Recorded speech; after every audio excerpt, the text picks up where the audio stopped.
I can get people's attention over here, you don't necessarily have to listen, but please try to remain quiet while we're talking. I would appreciate it. My name is Kate Ali, and I am hosting the Lane Arts Council ArtWalk tonight, and I am extremely excited to be here looking at the work of Morris Graves tonight.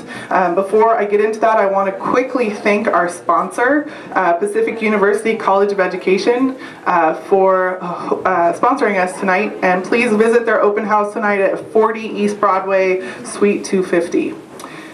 So, when I saw the lineup of galleries and I saw that we were able to have Morris Graves' work in Eugene, Oregon, I was very excited for a number of reasons. As an artist, I've been inspired by his work before. The fact that he's so deeply moved by nature, has so much sort of symbolism and spirituality embedded in his work, has been incredibly inspiring for both artists and critics over the years.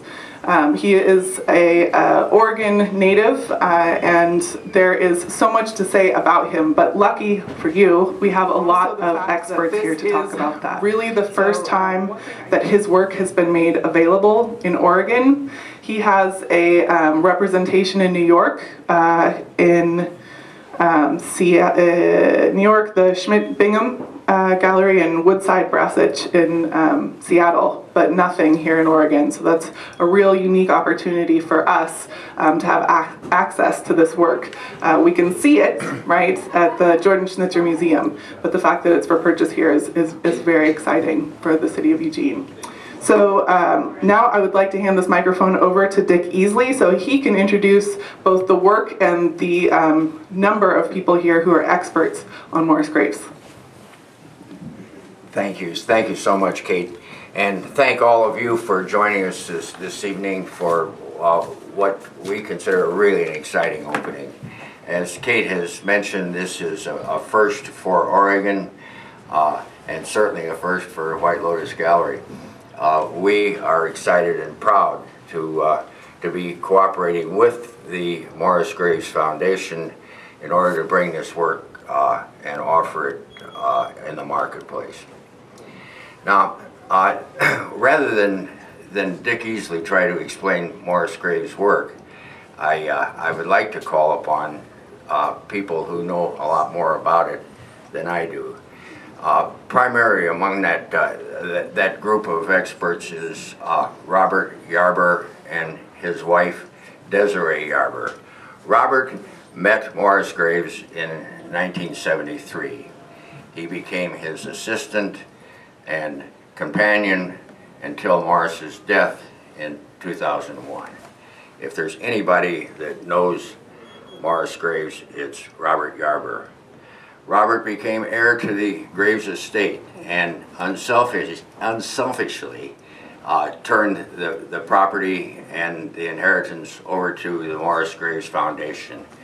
He works assiduously to keep this sacred land viable. The Morris Graves Foundation runs workshops for artists about 9 months a year at the property, which is located in Lolita, California, just south of Eureka. It's a magical place. But they need money to run the foundation, and they're liquidating the Graves art in order to raise that money. You can be a part of that.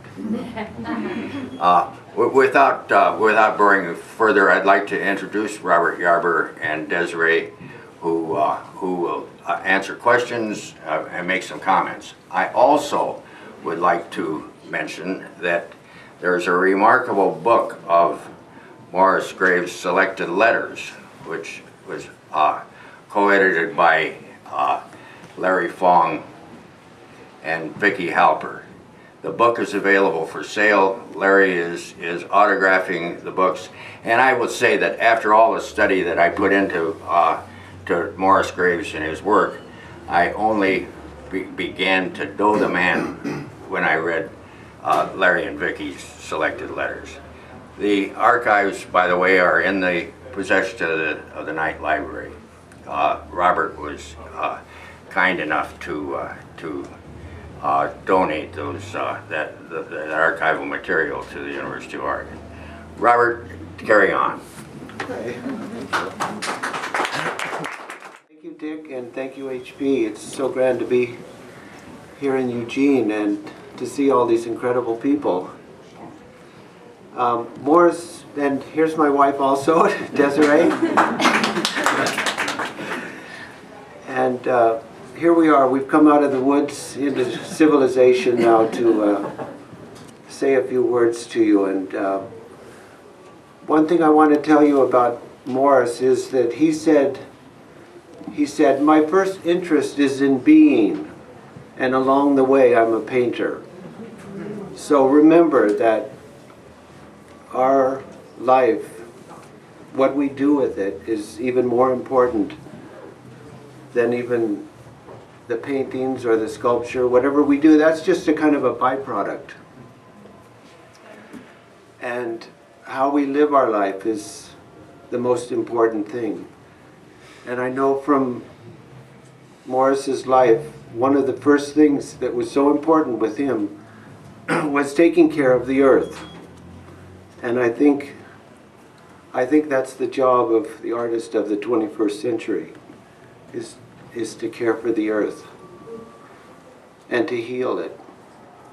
And we need to do that because you know what we've done to it. We've done some beautiful things, but we've also made a mess. And I just want to let you know that we live on a piece of property that is a primordial forest. It has never been logged. And it's very special because when you walk it, it's like you're walking from the beginning of time. And it's incredibly special. And I would like all of you to have that experience too, because it just transforms your life. And whatever you do then after that, it just flows out. From the clothes you wear, the food you eat, the homes that you make. So, Do any of you have questions for Robert about Morris Graves or any of the work that's displayed here at the gallery? I think this is the best speech I ever heard. Thank you. I think this speech will inspire many people here in this room. It will transform a lot of people's lives. Thank you for coming out of the woods. yeah, I don't know. Thank you. I don't know really where to start. I mean, Morris lived 90 years, so how can I put his life 90 years into 60 seconds and give it any justice? But if he was here, he would look at you all and say, you're all artists, you're all divine, and just be it and live your highest nature. Just do it. Even if it meant sacrificing everything that you did, because Morris certainly did that. Is there any questions? Because we certainly want to segue into Larry and Vicky, because the book that's come out on Morris's life is incredible. I wrote to Vicky and I said, this is organized, solidified truth. And when I read it, I either cry some places, I weep, other places I'm shocked at what Morris did, because he didn't tell me everything. I only lived with him from the age, well, he was 63 and I was 22. And we were on similar paths. I just dropped out of college because of Vietnam. And anyway, so I don't think I could have taken Morris when he was younger. So I'm glad I got him when he was 63 to 90. Okay. She has a question. Oh, I have a question. How Here. did you make such an instant connection? Because I understand you met when you were Here, why don't you- hitchhiking. You were hitchhiking. Can you repeat your and question? he picked you up. Can you repeat your question? I just wonder how you made such an instant connection, because I understand that you met him when you were hitchhiking and he picked you up. Right? Yeah.